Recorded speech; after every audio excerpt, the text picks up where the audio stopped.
구독, 좋아요, 알림 설정, 댓글까지 부탁드리겠습니다. 오늘 주식 많이 떨어졌습니다. 경기 침체가 오는 것일까요? 아까 여러분들이 말씀하셨지만 최근에 이제 8월, 9월 금리 인하 시사. 근데 요 이야기도요, 하겠다! 9월에 금리 인하 한다가 아니라 빠르면 할 수 있다. 확정적인 건 아니죠.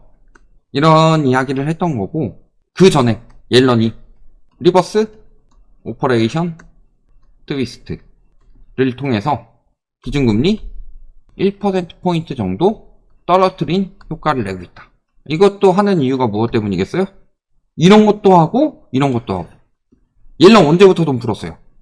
5월부터 푼 이유는 보통 물가가 한 6개월 뒤에 자극이 되는데, 자극되는 11월. 이때는 이미 대선이고, 11월 대선 끝나고 나서 12월 돼야지 CPI 발표되니까. 돈을 풀면 일단 경제는 조금 살아나죠. 자산 거품도 마찬가지일 테고. 그래서 이런 걸 하는 건데, 그만큼 했음에도 불구하고 지금 또 이야기하시는데 뭐 실업률 올라가니 뭐 이런 말씀 나오잖아요. 이런 것들 보시면은 경제가 매우 좋지 않다. 나스닥 쭉 떨어진 거 보이시죠? 그래서 뉴욕 증시는 경기 침체 우려에 하락했다. 나스닥은 2.3% 급락, 다우는 1.2% 하락. 연준이 금리 인하를 시작하기 전에 경기 침체가 닥칠 수 있다는 우려가 생겼기 때문이고, 실업수당 청구 건수는 1년 만에 최대치, 실업률이 오늘 늘어날 수밖에 없는 거죠. 실업수당을 많이 받는다는 것은 노는 사람이 많다는 소리입니다. 실업수당 받으면서 지금 미공급관리협회가 집계한 7월 구매자 관리 지수는 시장 예상치보다 2%포인트나 낮아져서 제조업 경기가 위축되고 있다. 실업률 예상은 4.1%였는데 4.3%의 실업률이 나왔다. 즉 실업률도 예상보다 높다. 저번에 파월이 한 이야기를 보더라도요, 이제 물가만 볼 수가 없다. 그래서 물가랑 또 하나 보는 게 뭐였어요? 고용 이야기를 했죠. 물가 잡으려면 긴축을 더 해야 되는데 지금 물가만 볼 수 없는 상황이고 고용시장이 침체됐기 때문에 고용을 살리기 위해서는 금리 인하가 선제적으로 들어갈 필요가 있다. 지금 이 이야기를 하는 거예요. 그러니까 미국의 경기 침체는 지금 현재 진행형이다. 이 부분에 대해서 계속 경고를 드렸었죠. 미국이 금리를 내리는 것은 물가가 잡혀서가 아니라 경기가 침체돼서 금리를 내릴 것이다. 지금 미국 경제가 지표만 좋아 보일 뿐이다. 이 얘기를 올해 내내 했었던 것 같습니다. 미국의 금리 인하는 올해 3차례 나온다. 경기가 침체됐고 사실 물가는 안 잡힌 거고 그렇다. 계속 그 이야기를 했었는데 진짜 말 그대로 되고 있는 거예요. 그래서 지금 보면 다우 지수도 떨어지고 나스닥도 떨어지죠. 경기 침체는 금리 인하를 부르는데 왜 떨어질까요? 당연한 거잖아요. 근데 우리나라 사람들이 진짜 미쳤다니까요. 우리나라만큼 도박적인 민족이 어딨냐. 물론 장점이라면 우리나라 사람들의 특징, 공항 가면 한국인들 다 알아볼 수 있습니다. 비행기가 연착한다 그랬을 때 일단 여권 돌려받을 때 한국인들 가가지고 한국 사람이 뛰어가가지고 한국인들 거 다 나한테 줘요. 그래서 자수정 씨, 김혜희 씨, 딱밤 씨, 하늘구름 씨, 막 이런 세네카 씨, 미야기수라 씨 이러면서 다 나눠주죠. 한국인들이 먼저 좋은 자리 다 차지하고서 자고 있다 거기서. 그래서 딱 일어나서 보면은 새벽에 보면은 남들 다 자고 있는데 한국인들만 거기 가가지고 맥도날드 가서 맥모닝 먹고 있대요. 되게 부지런하고 빠른 종족. 근데 이 부지런함이 자산시장 거품과 만나면서 광기가 되었을 때 미친 행동들이 나온다. 그러니까 비트코인 그 난리 쳤을 때 비트코인에 피 붙여서 사고 있어요. 김치 프리미엄이라는. 다른 나라들은 경기 침체 때문에 금리 인하하니까 자산시장 위험하다. 그러니까 주식시장이 빠지는 거예요. 근데 우리나라는 금리 인하하면은 부동산 시장이 쿵쿵 분다. 이따위 이야기를 하고 있다. 이게 외국과 우리나라의 차이예요. 이 차이는 어디서 나타났을까요? 그냥 우리나라 사람들이 빨라서? 아니요. 우리나라 사람들이 당해보지 않아서. 진짜 디레버리징이라고 할 만큼 부채 축소를 솔직히 단 한 번도 해보지 않은 나라. 세계에서 따져보면 거의 개발도상국 해가지고 부채가 계속 늘어날 수밖에 없어. 성장이 계속 빠르기 때문에. 이런 나라를 제외하고 우리나라밖에 없을 겁니다. 그러니까 우리나라 사람들이 그 환상에서 빠져 있는 거고. 그러니까 금리 인하만 되면 뭐든 다 될 것처럼 이야기를 하죠. 근데 거품이 쌓인 상황에서 금리 인하를 하면 더 올라갈까? 이것도 늘 말씀드리지만 아닙니다. 경기 침체, 경제 위기가 와서 금리 인하 했을 때 거품이 더 쌓인 적이 있었냐? 우리나라 글로벌 금융위기 때 금리 낮췄는데 집값 올라가던가요? 2021년만 보더라도요. 금리 올려봤자 집값 안 떨어진다고 그랬어요. 금리는 집값이랑 관련이 없다고 그랬습니다. 영끌 오적을 비롯해서 부동산 교수, 모든 언론들이 다 그렇게 이야기를 했어요. 그때 저희가 이야기를 했죠. 금리 올리면 집값 타격을 입는다. 코로나 때 집값이 올라간 이유는 금리 영향이 굉장히 크다. 그렇지만 저희가 그때 한 가지 더 이야기한 게 있었죠. 금리가 최우선은 아니다. 금리가 제일 중요한 건 아니다.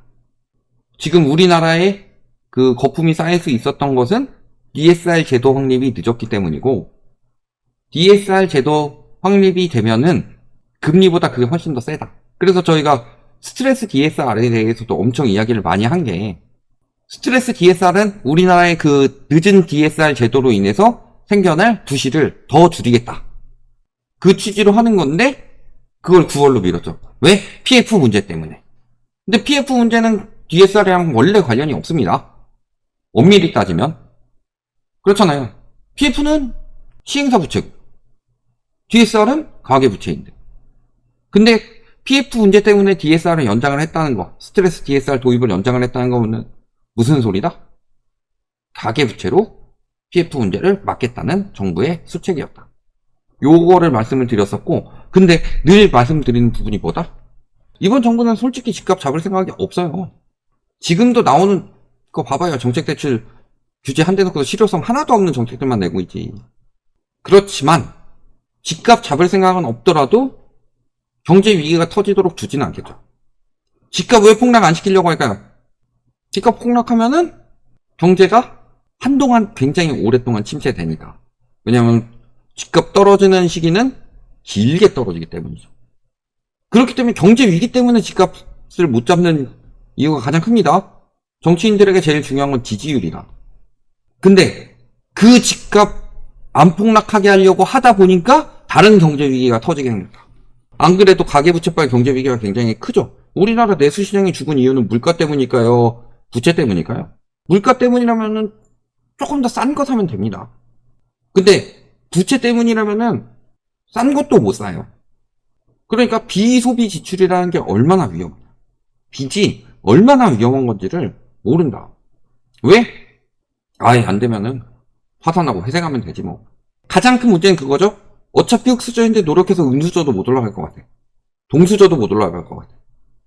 예전엔 노력하면 동수저는 갈 수 있었고 노력을 하면 음수저까지 올라갈 수 있었을 것 같은데 못 올라갈 것 같아. 근데 인생 한 방이라서 자산시장 대박 내면 금수저 다 여수저 되는 거고, 자산시장 망하면 어차피 흑수저에서 흑 되는 건데 흑수저로 계속 사느니 모험이라도 해보지 않을까.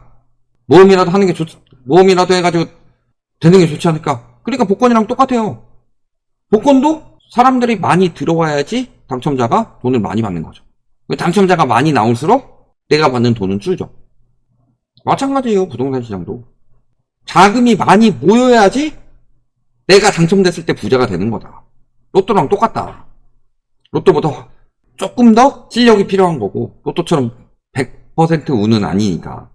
그게 지금 우리나라의 현실인 거고, 그게 지속이 돼가지고 보통은 이제 자산시장 거품이 꺼지는 시기가 있는데 그때 꺼지지 않으니까 전 세계적으로 자산 붐이 있었고, 다른 나라들 같은 경우는 그 전에 자산의 거품이 많지 않았기 때문에 코로나 때 그 붐이 시작됐다면 우리나라는 그 이전에 2015년부터 부동산을 필두로 자산 거품에 대해서 붐이 생겼다.